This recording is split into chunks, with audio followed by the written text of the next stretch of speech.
Hi అండి, అందరికీ ఎలా ఉన్నారు? బాగున్నారా? నేనైతే బాగున్నాను. మీరు కూడా బాగుండాలని మనస్ఫూర్తిగా అయితే కోరుకుంటున్నానండి. మనం ఈరోజు ఏం చేసుకుందామంటే, ఏం కర్రీ చూపించుదాం అనుకుంటున్నానంటే మీకు నేను గుత్తొంకాయ కర్రీ అయితే చేద్దాం అనుకుంటున్నాను. గుత్తొంకాయ కర్రీ 2 ప్రాసెస్లో చేసుకోవచ్చు మనమైతే. ఒకటి, ఇప్పుడు నేను నూనెలో వేగించేస్తున్నాను కదండి, మనం ఇలా నూనెలో వేగించి బాగా ఫ్రై చేసుకోవచ్చు. ఇలా ఫ్రై చేసుకుని వండుకోవచ్చు. మనము గుత్తొంకాయ కర్రీ అనేది మనం మసాలా రెడీ చేసి పెట్టుకుంటాం కదండి, అది కూడా మన ఈ వంకాయ మధ్యలో పెట్టుకుని కర్రీ కూడా చేసుకోవచ్చు అనమాట. నేనైతే ఈరోజు ఇలా ఫ్రై చేసేసుకుని గుత్తొంకాయ కర్రీ ఎలా చేసుకుందాం అనేది మీకైతే చూపిస్తాను నేను.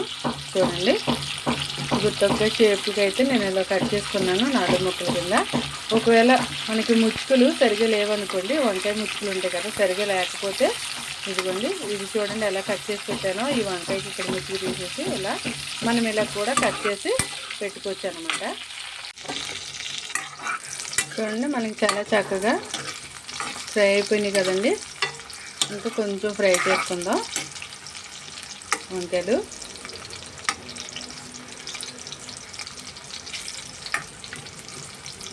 ఇలా ఫ్రై చేసుకున్న వంకాయ ముక్కలు ఇప్పుడు మనం ఒక గిన్నెలోకి తీసేసుకుందాం. ఇలా తీసేసుకుని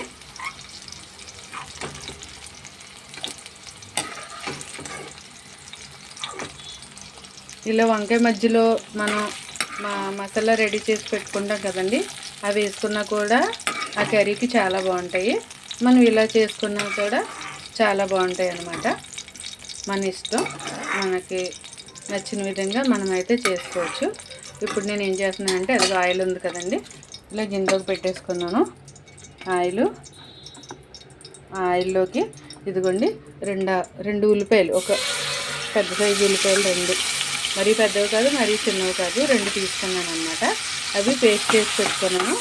అందులోకి ఒక చిన్న అల్లం ముక్క, కొన్ని వెల్లుల్లిపాయ రెబ్బలు వేసేసుకున్నాను. మళ్ళీ సపరేట్గా నూరడం దేనికి అని అనేసి నేను ఎప్పటికప్పుడే ఫ్రెష్గా నూరుకుంటానండి, కుందులో నూరుకుంటాను. అవి కొంచెమే కదా ఎందుకనేసి నేను దీనిలో వేసేసాను. అలా మనం ఫ్రై చేసుకుందాం. అవి బాగా చేసుకున్నాక ఇదిగో చూడండి, ఒక 2 టమాటాలు కూడా నేను ఇలాగా మిక్సీలో పేస్ట్ చేసి పెట్టుకున్నాను.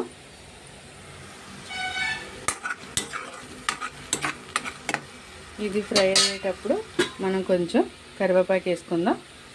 చూడండి, చాలా ఫ్రెష్గా ఉంది కదా కరివేపాకు, శుభ్రంగా కడిగి పెట్టుకున్నాను. కొంచెం కరివేపాకు వేసుకుందాం అందులో.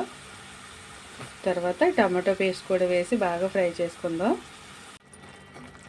చూడండి, అదిగో టమాటో పేస్టు, కరివేపాకు కూడా వేసేసాను. అవి కొంచెం పచ్చివాసన పోయేంత వరకు కూడా మనం కొంచెం బాగా ఫ్రై చేసుకుందాం. ఇలా ట్రై చేయండి ఒకసారి, చాలా అంటే చాలా బాగుంటుంది అన్నమాట. చాలా టేస్టీగా కూడా ఉంటుంది. మనకి చక్కగా గ్రేవీ అనేది ఇదే అన్నమాట కర్రీలోని. మనం కావాలంటే గరం మసాలా కూడా వేసుకోవచ్చు, కానీ నేను గరం మసాలా వేయట్లేదు. ఎందుకంటే ఘాటు ఎక్కువైపోతుంది అనేసి, పిల్లలు అయితే తినట్లేదు, అందుకనేసి నేను గరం మసాలా అయితే వేయట్లేదు అన్నమాట. అందుకే అల్లం వెల్లుల్లిపాయ వేసాను కదండి, అల్లం వెల్లుల్లిపాయ వేస్తుంటే పిల్లలు తింటున్నారు, మసాలాకి అయితే తినట్లేదు. అందులోకి వేసవకాలం కదా, వేయకోకుండా ఉంటేనే కరెక్టు పిల్లలు ఉన్న ఇంట్లో. మనం పెద్దవాళ్ళు అంటారా, తినొచ్చు. కొద్దిగా పసుపు వేసాను,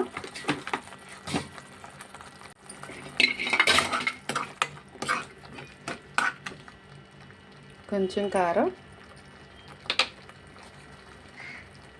కొద్దిగా సాల్ట్ తగినంత, సరిపోతే మనం మళ్ళీ వేసుకోవచ్చు, అందుకనేసి తక్కువగానే వేసాను.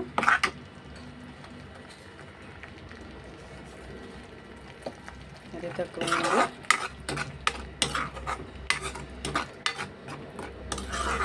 చూడండి, చూస్తుంటేనే చాలా కలర్ఫుల్గా చాలా చక్కగా ఉంది కదండి.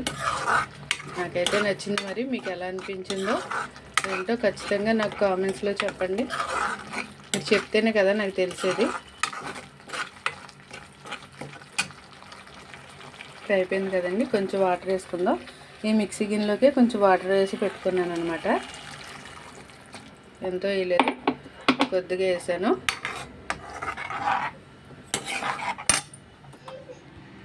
పాప లేచిందండి, మంచం మీద నుంచి పడిపోతుంది అని తొందరగా అలా వెళ్ళాను. లేసి కూర్చొని ఆడుకుంటుంది. ఇప్పుడు వంకాయ ముక్కలు వేసేసుకుందాం.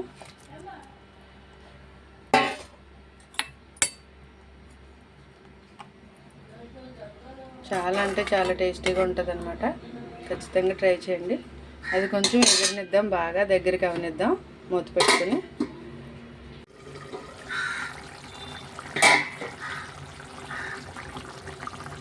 అలా పచ్చిమిరపకాయ ముక్కలు మనం పైన వేసుకుంటే బాగుంటాయి అన్నమాట అండి, టేస్టీగా ఉంటాయి. అందుకనేసి పైన వేసాను. కొద్దిసేపు అలా బాగా దగ్గరికి వేసుకుందాం.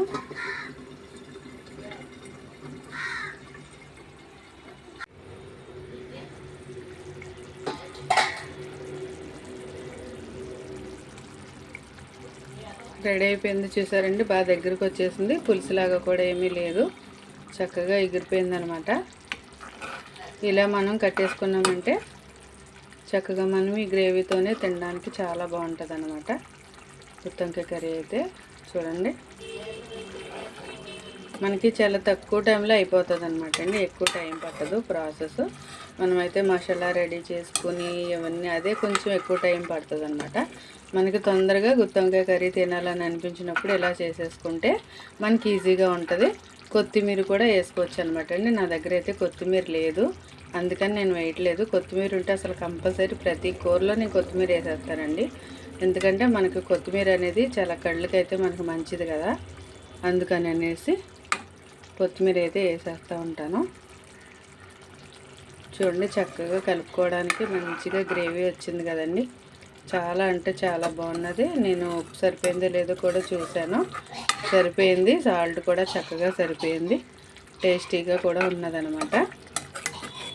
ఇలా ఉంటుండగా మనం ఇప్పుడు స్టవ్ ఆఫ్ చేసేసుకోవచ్చు. ఓకేనండి.